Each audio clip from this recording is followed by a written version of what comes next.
What if the system you swore to protect turned against you? On a quiet Chicago night, Zahara Ellis, a former Navy SEAL, steps in to protect a young boy from a brutal arrest. Within minutes, she's the one in handcuffs, framed, silenced. But Zahara has spent her life fighting battles others walk away from. And this time, she's not backing down. The night hung thick over South Bridge, the kind of darkness that wasn't just about the absence of light, but about the weight of everything lurking in it. Streetlights flickered, casting long shadows along cracked sidewalks. The distant hum of sirens blended into the occasional honk of a car, a symphony of a city that never truly slept, but never quite woke up either. Zahara Ellis pulled her jacket tighter around her shoulders as she made her way down the street. It had been a long shift, another night spent pacing the dimly lit halls of a warehouse that smelled of dust and engine grease. It wasn't a glamorous job, but it paid the bills, and more importantly, it kept her out of the mess she had left behind when she walked away from the military. She kept her head down, moving at a steady pace. There was nothing unusual about the night, nothing that hinted at trouble until she heard it. A voice, young, terrified. "Please, I didn't do anything." Zahara stopped in her tracks, her heartbeat spiking. Just ahead, outside a small convenience store, a commotion was unfolding. A boy, no older than 12, lay sprawled on the concrete, his chest heaving with panicked breaths. A large figure in a dark uniform knelt over him, one knee pressing firmly against the boy's back. The officer's grip on the child's wrist was tight, unrelenting. "Stop resisting," the cop muttered, his voice carrying a cold authority. "I'm not. I swear." The boy, Emery, as she would later learn, gasped. A handful of people lingered near the store entrance, watching but keeping their distance. No one moved. No one spoke up. It was the kind of silence that came from experience, the kind that said, "Don't get involved. It won't change anything." Zahara felt something stir deep in her chest, an old instinct she had tried to bury. She stepped forward. "Hey," she called out, her voice firm. "Let him go." The officer, a tall man with broad shoulders and a face that looked like it had been carved from stone, turned his gaze to her. His name tag read Lawton. His eyes narrowed as recognition dawned. "Ellis," he said, as if her name left a bitter taste in his mouth. Zahara crossed her arms. "He's a kid," she said, ignoring the weight of his stare. "You're going to tell me he's a threat to you?" "He stole from the store," Lawton said flatly. "Ran when I told him to stop. That's resisting arrest." The boy sobbed. "I didn't take anything. I was just—" "Quiet," Lawton barked, tightening his grip. Zahara felt her muscles tense. She had seen this before. The way fear spread through someone too young to understand why the world was so damn cruel to them. The way power sat comfortably on the shoulders of men who never had to question if they'd survive an interaction with the police. "Let him up," she repeated, stepping closer. "If he actually did something, take him inside, ask the owner. But pinning him down like this? That's not how it's done." Lawton let out a dry laugh. "Spare me the speech, Ellis." He leaned in, voice lowering. "You think because you used to wear a uniform, you get to tell me how to do my job?" Zahara clenched her fists, forcing herself to stay calm. "I'm telling you what's right." For a moment she thought maybe, just maybe, he'd listen. But then Lawton smirked. "Interfering with an arrest is a crime, Ellis," he said, and then he reached for her wrist. Years of training took over before she could think. She sidestepped, twisting free from his grip. His balance shifted just enough for her to shove him back. It wasn't an attack. It wasn't even forceful, but it was enough to make him stumble. The air changed instantly. "That's assault on an officer," Lawton growled. His hand went to his radio. "I need backup." Zahara barely had time to register what was happening before she heard the screech of tires. Two squad cars pulled up, red and blue lights slicing through the night. "Hands behind your head," a younger officer ordered, stepping out with his hand on his holster. Zahara looked around. The bystanders had their phones out now, recording. She could fight back. She could drop these guys in a heartbeat. But then what? She exhaled, raising her hands.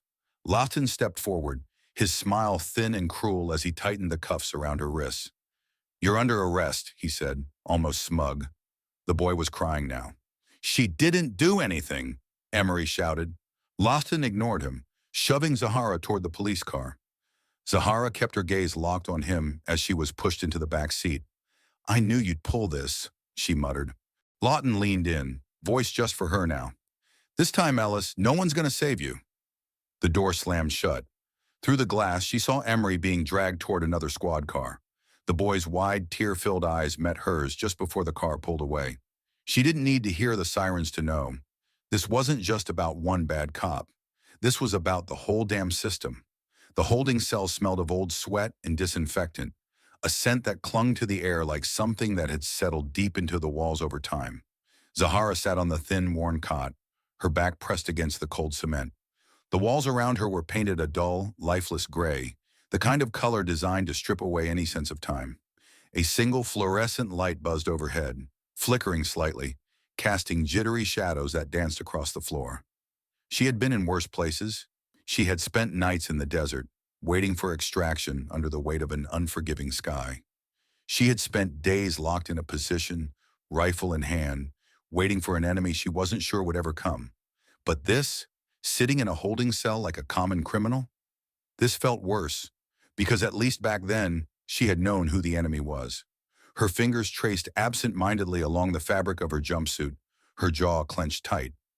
She had seen men like Mason Lawton before, the kind who didn't just wear a badge but wielded it like a weapon, the kind who hid their cruelty behind procedure, knowing the system would always protect them. She exhaled slowly, tilting her head back against the cold wall. A loud clang jolted her from her thoughts. "Ellis!" a guard barked from behind the bars. "Lawyer's here." She didn't move at first. A lawyer. Great. Another cog in the machine. Another suit who would tell her to plead out, to take whatever deal the DA was offering, to make it easy on herself. She had no intention of making anything easy. Still she stood, rolling her shoulders, stretching the stiffness out of her muscles before stepping toward the door. The hallway smelled just as bad as the cell. Stale air, old coffee, and the faint but unmistakable scent of institutional failure. The kind that came from a system that didn't care who it chewed up, only that it kept turning. The interrogation room was small, a metal table in the center, 2 chairs on either side. No windows, no clock. Just another way to make her feel like time didn't exist. Seated across from her was a man who looked like he hadn't slept in a week. Navy suit, slightly wrinkled. Tousled brown hair, a few days past needing a trim. A jawline that hadn't seen a razor in just as long. He had the kind of face that looked too young for this line of work, but his eyes told a different story. Sharp, cautious, taking in everything the moment she walked in. He extended a hand as she sat down. "Sullivan Reed," he said. "I've been assigned to your case." Zahara arched a brow, glancing at his hand but making no move to shake it. "You look young." Sullivan smirked slightly, withdrawing his hand. "And you look like you don't trust me." "You'd be right," she said flatly. He leaned forward, resting his forearms on the table. "Look, I get it. You don't want to be here. I don't want you to be here. But if we're going to get you out, I need you to work with me." Zahara studied him. She had dealt with men like him before. Idealistic, eager to prove themselves, convinced that the system still worked if you just played by the rules. She let out a dry chuckle.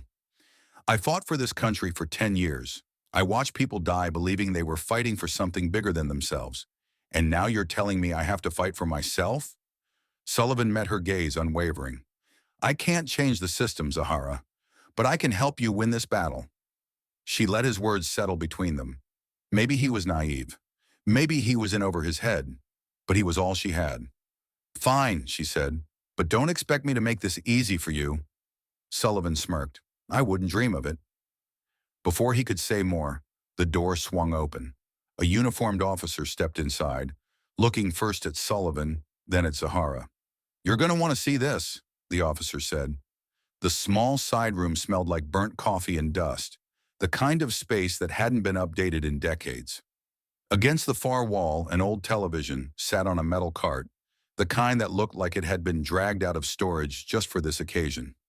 A news broadcast was already rolling. Zahara's stomach tightened the moment she saw the headline flash across the bottom of the screen. Former Navy SEAL attacks police officer, a grainy surveillance video played, the footage shaky and slightly distorted. It showed her shoving Lawton, his body hitting the pavement hard. What it didn't show was the 12-year-old boy sobbing beneath his weight. "What the hell is this?" Zahara said, her voice like steel. Sullivan's jaw tightened. "They cut the footage." The news anchor's voice filled the room, smooth and authoritative. Zahara Ellis, a former military operative, was arrested last night after a violent altercation with Chicago PD. Sources confirm she has a history of aggressive behavior, raising questions about her fitness for civilian life. Then came the final blow. A split screen appeared. On one side, the edited footage of her shoving Lawton. On the other, a photograph of her in full combat gear. Tactical vest, rifle slung over her shoulder, desert sand and wreckage behind her. It was an old picture, years old, but they were using it now. A guest commentator spoke, his tone grave. "She's dangerous," he said. "This is someone trained to kill. And now she's on the streets? These are the kinds of people we need to be watching." Zahara's hands curled into fists. They weren't just twisting the truth. They were rewriting it. Sullivan turned to her, his expression unreadable. "They're setting you up." She already knew that. What she didn't know was how the hell she was supposed to fight back. The courtroom was suffocating. The fluorescent lights overhead hummed softly, casting a sterile glow on the polished wooden benches and the imposing judge's bench at the front. The air was thick with anticipation, a mix of hushed whispers and the rhythmic tapping of impatient fingers against notepads. Zahara sat at the defendant's table, wrists still sore from the cuffs that had been removed just moments earlier. She could feel the weight of the room pressing against her, eyes watching, judging. The rows behind her were packed, and from the corner of her eye, she could see the press, cameras poised waiting for their next headline. She kept her expression neutral, but her pulse drummed against her ribs. At the prosecution's table, Preston Hale adjusted his tie and stood with the kind of confidence that came from knowing the odds were in his favor. He was a man who had built his career on securing convictions, and Zahara could already tell. He was going to make an example out of her. He cleared his throat, his voice smooth but sharp. "Your Honor, what we have before us today is not a case of self-defense or a misunderstanding. What we have is a dangerous individual, someone trained in combat, who used her skills to attack a law enforcement officer without provocation." He gestured toward the gallery, where reporters scribbled furiously. "Zahara Ellis is not an ordinary citizen. She is a former Navy SEAL, someone who has been trained to subdue and, if necessary, eliminate threats. And yet last night she decided that she was above the law. She took it upon herself to interfere with an arrest, to physically assault Officer Mason Lawton." A murmur rippled through the room. Hale continued, turning toward the judge. "Your Honor, we have video evidence of the attack. We have testimony from the arresting officers. The defense will try to paint her as a hero. But the reality is, people like Zahara Ellis are the reason we need law enforcement to be as vigilant as it is today." Zahara gritted her teeth. She knew better than to react, knew better than to let her emotions show. But something about the way he spoke, so certain, so calculated, made her fingers curl into fists. Sullivan leaned in beside her, lowering his voice. "Don't let him get to you," he murmured. "That's what he wants." Zahara exhaled slowly, loosening her grip. The judge, an older man with a face carved from years of hearing too many cases like this, nodded. "Thank you, Mr. Hale. Does the defense wish to respond?" Sullivan stood, buttoning his jacket. "Yes, Your Honor." He took a breath, scanning the jury before speaking. "My client is a decorated veteran. She served this country with honor for 10 years, risking her life to protect the very freedoms we hold dear.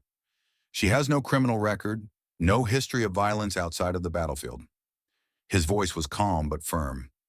"And yet today she sits here accused of a crime she did not commit because she chose to do the right thing." A few heads turned at that. Sullivan took a step forward. "The prosecution wants to paint my client as a threat. But let's talk about the so-called evidence. The video they're so eager to show? It's been edited. The part where Officer Lawton had his knee on a 12-year-old boy's back? That's missing."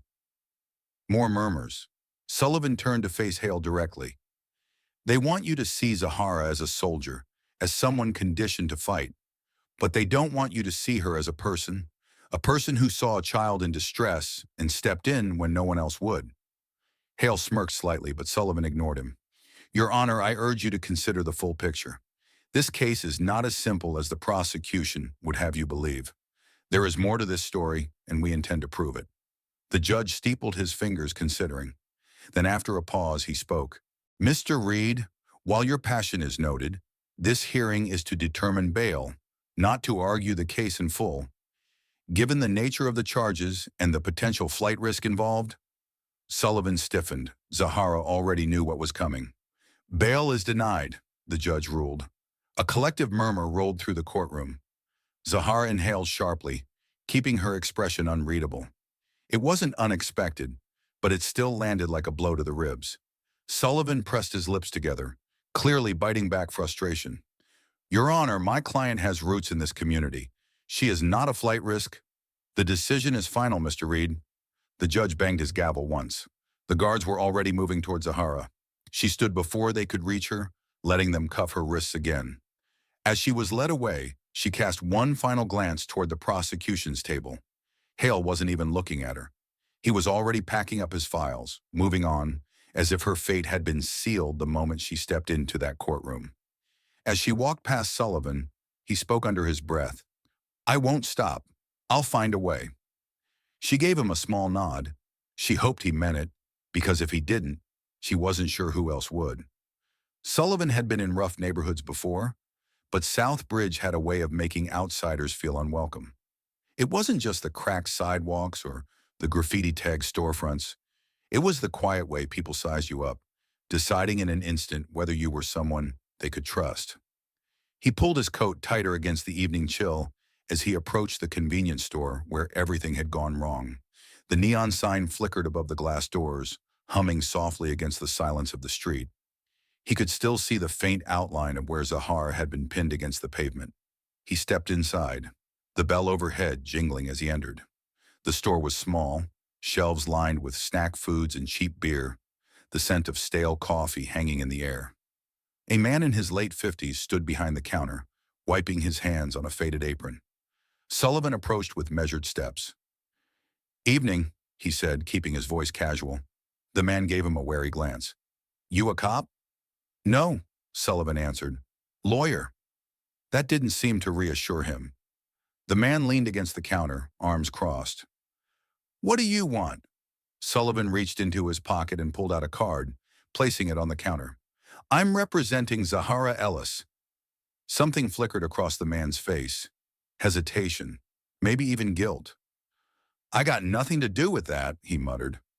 I'm not here to make trouble, Sullivan said carefully. I just want to know what really happened that night. The man exhaled sharply, glancing toward the security camera mounted above the register. His fingers tapped against the counter. You don't understand, he said, his voice dropping. Talking about this, it could cost me my store, or worse. Sullivan leaned in slightly. They already have you scared, don't they? The man didn't answer. Sullivan pressed on. The video they showed in court, it's edited. We both know that. But I need the real footage. The uncut version. If I can get that, I can prove Zahara wasn't the aggressor. The man hesitated. Then slowly he looked toward the back of the store. Wait here, he muttered before disappearing into the stockroom. Sullivan's heart pounded as the minutes stretched on. Every instinct told him to be patient, but the longer he waited, the more he worried the man might change his mind. Finally, the door creaked open. The man returned, holding a small USB drive between his fingers. This is everything from that night, he said, voice tight. I copied it before the cops could take the original. Sullivan took the drive carefully. You're doing the right thing. The man shook his head. We'll see about that. Sullivan turned to leave, but the man's voice stopped him. Be careful, lawyer, he said. You don't know what you're up against. Sullivan nodded, pocketing the drive. He had a feeling he was about to find out. Back in his office, Sullivan plugged the USB into his laptop. The screen flickered as the footage loaded. He forced himself to take a slow breath before hitting play. The video began just outside the store, the camera angle slightly tilted. He saw Mason Lawton arrive first, stepping out of his cruiser. Then came the boy, Emery. Sullivan leaned closer. Emery wasn't running, wasn't resisting. He had his hands up, backing away. Then Mason grabbed him. Sullivan's jaw tightened as the video played on. Mason shoved the boy against the glass storefront, gripping the back of his neck. The kid cried out. No weapon, no stolen goods, nothing. Then Zahara entered the frame. She approached, calm at first, trying to talk Mason down. Sullivan could see her posture, non-threatening, controlled. She wasn't trying to start a fight, but Mason shoved Emery harder, his knee pressing down. The boy was gasping, barely able to speak. That was when Zahara stepped in. Sullivan watched as she pulled Mason away, as she moved to shield Emery. Then Mason lunged at her first. The footage was clear. Zahara had only defended herself. Sullivan leaned back in his chair, exhaling sharply. They had lied. The police, the prosecution, the so-called witnesses, they had all twisted the story to fit their version of events. Sullivan's hands clenched into fists. He had what he needed to prove Zahara's innocence. But the question was, how long before someone tried to stop him from using it? Sullivan had seen injustice before. He had watched guilty men walk free on technicalities, seen crucial evidence dismissed because of minor procedural errors. But this was different. He stood in the judge's chambers, the USB drive clenched in his hand like a lifeline. The scent of polished wood and aging paper filled the air, the weight of the law pressing down on every surface. Across from him, a clerk, an older man with tired eyes and deep lines etched across his face, shook his head as he slid the paperwork back toward him. "The court cannot accept this evidence," the clerk said, his voice void of emotion. Sullivan's jaw tightened. "You're telling me you won't even look at it?" The clerk sighed, rubbing his temples. "Mr. Reed, I understand your frustration, but the way this evidence was obtained, without a warrant, without proper chain of custody, makes it inadmissible in court." Sullivan felt the heat rise in his chest. "You mean to tell me you're more concerned with technicalities than the fact that my client is being railroaded?" The clerk met his gaze, his face unreadable. "I don't make the rules." Sullivan's grip tightened around the USB drive. "Then who does?" But he already knew the answer. The system wasn't broken. It was working exactly as it was designed, to protect those in power. Outside the courthouse, Sullivan pulled his coat tighter around his shoulders. The cold wind bit at his skin, but it was nothing compared to the frustration burning in his gut. The city hummed around him, horns blaring, people moving past in hurried strides. But all he could hear was the judge's ruling echoing in his ears. Evidence, inadmissible. Case file, sealed. Motion to reconsider, denied. Every road was blocked. Every move he made led to another dead end. He needed another way in. Zahara sat on the edge of her cot, staring at the peeling paint on the wall. She had spent years in war zones, trained to endure isolation, to push through doubt. But this was different. Prison wasn't just about survival. It was about watching everything you knew to be true crumble around you. She had always known the system was flawed. But deep down, she had believed that justice could still be found, if you fought hard enough for it. Now she wasn't sure anymore. Her mind drifted back, unbidden, to another moment, another battle she had lost, Afghanistan. Her team had been stationed outside a remote village, waiting for an extraction that never came. When the ambush hit, it was chaos, gunfire, shouting, the desperate scramble for cover. She had radioed for help, again and again, but the call never came. They left them there. Her closest friend, a man she had trained with, bled out in the sand, his fingers grasping at her sleeve as she whispered that help was on the way. It wasn't, and she had to watch him die knowing that no one was coming. Zahara blinked, dragging herself back to the present. She had stood by before. She had let them win. Never again. The guards barely paid attention as they passed her cell, their voices low, casual. But Zahara had spent too much time in war zones to ignore the way their tone shifted. An edge of nervousness, something not quite right. She leaned against the cold bars, straining to listen. "Mason's in deep," one of them muttered. The other scoffed. "That's his problem. Should have kept his head down." The first one lowered his voice further. "You hear what they're saying? The kid wasn't the first." Zahara's breath caught. The kid, Emery. But what did they mean? wasn't the first. She knew she had to act normal to keep her expression neutral as the guards passed. But her mind was racing. Mason Lawton had done this before. The abuse, the false reports, the fabricated evidence. This wasn't just about her. It was about how many others had been caught in his web. And if she could prove it, she could take him down for good. Sullivan's fingers flew across his keyboard, the glow of the screen casting shadows across his face. His coffee had gone cold hours ago, but he hadn't noticed. He had spent the last 3 hours pulling at every loose thread he could find, scrolling through redacted reports, piecing together what the system had tried to erase. Mason Lawton's record was too clean, too perfect. For a man with a reputation like his, there should have been complaints, minor infractions, something. But there was nothing. A suspiciously pristine record, as if someone had scrubbed it clean. And then finally he found it. A case from 2 years ago. A young black man, 19, fresh out of high school, shot and killed during a routine stop. The official report said he was armed, said he had resisted, said the officer had no choice. The officer's name? Mason Lawton. Sullivan's stomach twisted. It was the same pattern, the same lies. But then, buried in the records, he found something else. A complaint. A whistleblower, another cop, had filed a report citing inconsistencies in Mason's story. The ballistic evidence didn't match Mason's claim.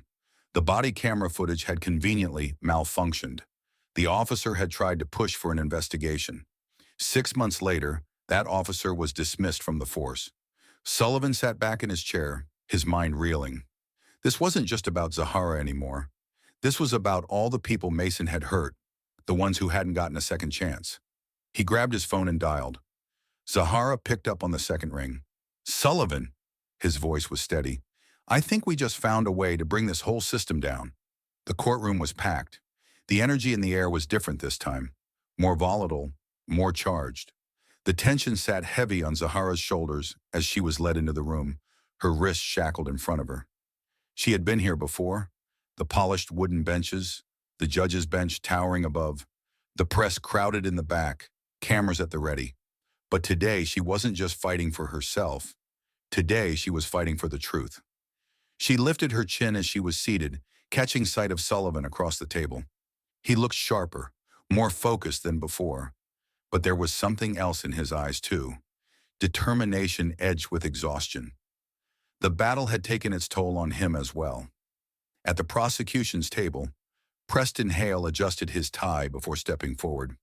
"Your Honor," he began, his voice smooth and controlled, "before we proceed with today's arguments, I'd like to extend an offer to the defense."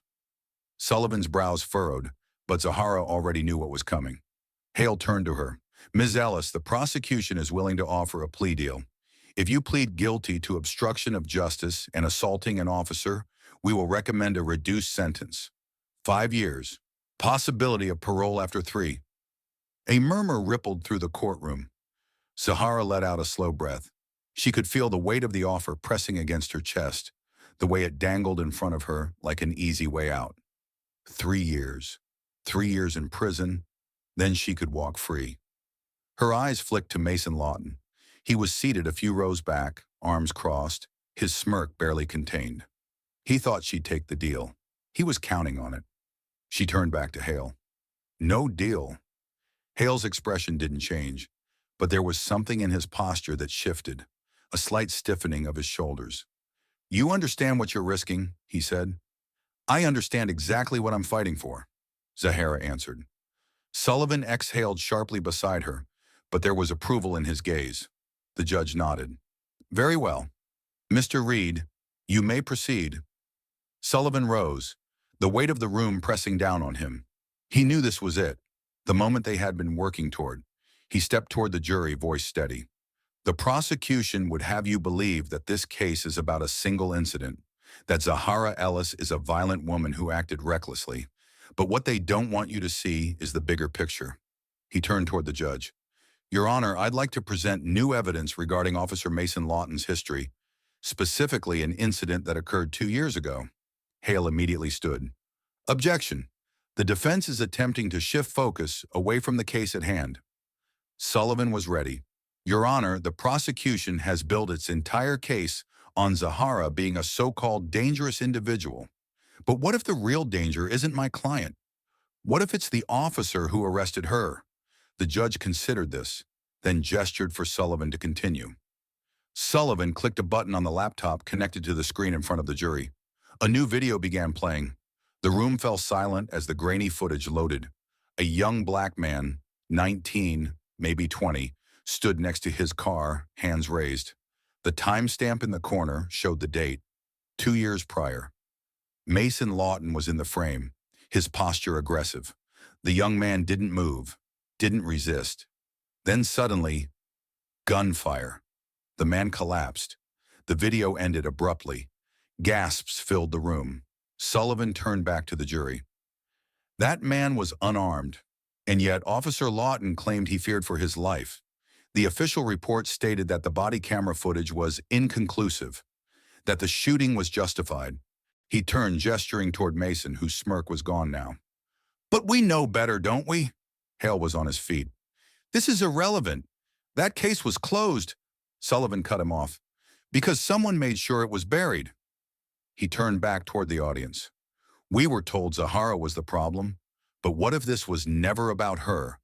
What if this was about a system that protects the wrong people? The room buzzed with whispers. The judge banged his gavel. Ladies and gentlemen, Sullivan continued, voice lower now, more controlled. This isn't just about one night. It's about every night that came before it. It's about how many other people like Emery were silenced before someone finally stood up. Silence hung in the air, and then a voice. I have something to say. Heads turned as a man stood from the gallery. He was older, his police uniform slightly faded, a badge pinned to his chest. His face was worn, but his eyes were sharp. Sullivan recognized him immediately, a former officer, the one who had tried to report Mason years ago. The man walked to the front of the courtroom. My name is Thomas Briggs. I served 25 years in the force before I was pushed out, and I'm here to tell the truth. Mason Lawton paled. Briggs turned toward the judge. The defense is right. The system protects the wrong people. I know because I was part of it. The courtroom exploded into noise, and just like that, the case had shifted. Mason Lawton had always believed in control. He had built his career on it, on knowing when to tighten his grip and when to let go, just enough to make it look like he was playing fair. But now, for the first time in his life, he felt that grip slipping. He sat in a holding cell, the same dull gray walls that Zahara had stared at for days now enclosing him. His fist clenched at his sides as the metal door creaked open. And there she was. Zahara stepped inside, her hands no longer bound, her stance relaxed but deliberate. Her expression was unreadable, but Mason knew that look. He had seen it before in soldiers who had been through too much and come out the other side unbreakable. A slow, ugly grin spread across his face. So, he said, leaning back against the bench, you think you won? Zahara crossed her arms, tilting her head slightly. I think you're sitting in the same cage you put innocent people in. That's enough for now. Mason chuckled, shaking his head. You don't get it, do you? You think this is over? You think just because some washed-up ex-cop decided to grow a conscience, the whole damn system is going to crumble? He leaned forward, voice dropping. You have no idea how many times we've done this. How many people we've buried, literally and figuratively. You're just another case file we'll sweep under the rug as soon as the cameras move on. Zahara didn't flinch. She had heard men like Mason before. Men who believed they were untouchable, who convinced themselves that their power was permanent, but she had learned something in war. Nothing was permanent. She took a step closer, lowering her voice so only he could hear. You might have won before, she said. You might have had the system working for you, but you made a mistake. Mason scoffed. Oh yeah? What's that? Zahara smiled. Slow, steady. You picked the wrong person to try and break. The door behind her swung open before Mason could respond. A uniformed officer stepped inside, not one of his guys. Let's go, the officer said. For the first time since he had put on a badge, Mason hesitated. Zahara didn't move as he was pulled to his feet, his wrists roughly cuffed. "Where the hell are we going?" Mason demanded. The officer didn't answer, but the way he avoided Mason's glare told Zahara everything she needed to know. They weren't taking him home. They were taking him down. The press conference was a spectacle. Cameras flashed, microphones were shoved forward, and the air buzzed with frantic energy as the police chief stepped onto the podium. The statement in his hands was crisp, rehearsed. As of today, the Chicago Police Department is launching a full internal investigation into Officer Mason Lawton, he announced. Effective immediately, he has been placed on administrative leave, pending further review of his conduct and previous cases. Sullivan stood in the back of the crowd, arms crossed. He wasn't naive enough to think this was some grand victory. It wasn't justice, not yet, but it was movement, a shift in the tide.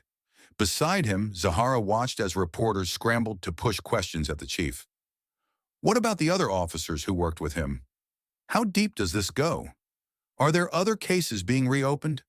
The chief's responses were careful, measured. We are committed to transparency and ensuring accountability. Zahara exhaled softly. She had heard promises before. She had seen people in power say all the right things until the cameras were gone. But this time, something felt different. Hale had already disappeared. Not officially, not yet. But the whispers were there. He was stepping back, distancing himself from the case to salvage what was left of his career. Mason was off the force, and people were finally paying attention. It wasn't enough, but it was something. Sullivan glanced at her. So what now? Zahara didn't answer right away. She let the weight of everything settle. The fight, the losses, the fact that Emery had finally been released and sent home to his family. Then she turned to him, her voice steady. Now, we keep going. The courtroom was silent as the verdict was read. Mason Lawton sat at the defendant's table, his face stone cold, but his fingers twitched against the polished wood. The jury foreman stood, his voice steady and clear. We, the jury, find the defendant guilty on all counts. A murmur rippled through the gallery. Some gasped, some whispered to one another. Others, especially those from Southbridge, simply nodded as if they had been waiting for this moment for far too long. Zahara sat in the back, her hands clenched into fists, her body tense. Mason had spent his entire career believing he was untouchable, but now even the system he had served so loyally had turned against him. The judge cleared his throat before delivering the final blow. Mason Lawton, for the charges of excessive force, falsifying evidence, and obstruction of justice, this court sentences you to 25 years in federal prison without the possibility of parole. Mason's jaw tightened. The gavel struck once, sharp and decisive, and just like that, it was over. The police department had tried to contain the damage, but the fallout was inevitable. Internal investigations had already begun. Several officers had been suspended or resigned before they could be forced out. The city was forced to reckon with what had been exposed. Zahara exhaled. It wasn't complete justice. Not yet, but it was a start. The first breath of free air tasted different. It wasn't just the wind against her skin, or the scent of the city. A mix of car exhaust, coffee, and something fried drifting from a street vendor nearby. It was the weight that had lifted off her chest. Zahara walked out of a building without handcuffs on her wrists. Sullivan was waiting for her near the steps, hands shoved into the pockets of his coat. His smile was tired but genuine. Told you, he said. You weren't going down that easy. Zahara smirked. I don't make a habit of staying down. Before Sullivan could respond, a familiar voice called out, Ms. Ellis. She barely had time to turn before Emery barreled into her, wrapping his arms around her waist. His small frame shook against her, and Zahara instinctively bent down, steadying him. Thank you, he whispered, for not giving up. Zahara swallowed hard, one hand resting on the back of his head. You deserve someone to fight for you. She looked up. The people of Southbridge were there, waiting. Faces she recognized, faces she didn't. Some had held protest signs weeks ago, chanting her name outside the courthouse. Others had simply watched from the sidelines, waiting to see if this would be just another case of the system swallowing someone whole. Now they were here, not just for her, for themselves. Sullivan leaned against the hood of his car, watching Zahara take it all in. You know, he said after a moment, I was thinking, Zahara glanced at him. That's dangerous. He huffed a laugh. I was thinking you might be good at this, helping people. The legal system needs people like you. Zahara raised an eyebrow. I'm not a lawyer. You don't need to be, Sullivan shrugged. You just need to know the truth when you see it, and you have to be willing to fight for it. She considered his words, glancing at the people around her. The battle wasn't over, not even close. There would be more Mason Lawtons, more Emerys who got caught in the crossfire of a broken system. And she couldn't just walk away. Let me think about it, she said finally. Sullivan grinned. That's a start. The changes didn't happen overnight, but they happened. After Mason's conviction, public pressure mounted. The Chicago Police Department launched a full internal review, uncovering years of misconduct that had been swept under the rug. Officers who had once protected Mason suddenly distanced themselves, trying to save their own careers. Some resigned. Others faced their own investigations. For the first time in a long time, the people had a voice. Protests turned into policy changes. Body camera transparency was pushed forward. Independent review boards gained traction. It wasn't perfect, but it was movement. 1 week later, Zahara walked into the same convenience store where it had all started. The old man behind the counter looked up, surprise flashing across his face. I'll be damned, he muttered. You actually won. Zahara smirked, glancing at the floor where she had once been shoved into the ground. Not yet. The man nodded as if he understood. She stepped outside, breathing in the city air. The night felt different now. Not as heavy, not as suffocating. Zahara Ellis had once believed that justice was a lie, but now she knew the truth. It wasn't about waiting for justice to come. It was about standing up and taking it, and she wasn't done yet. Justice isn't something given. It's something fought for. Zahara Ellis stood up when the system tried to break her, and in doing so, she became more than just a survivor. She became a force for change. But the question remains, how many others have been silenced before their voices could be heard? If this story made you think, stay with us. There are more battles to uncover, more truths to reveal. Subscribe now and join us as we bring more voices to light. Because justice isn't just a story, it's a fight worth telling.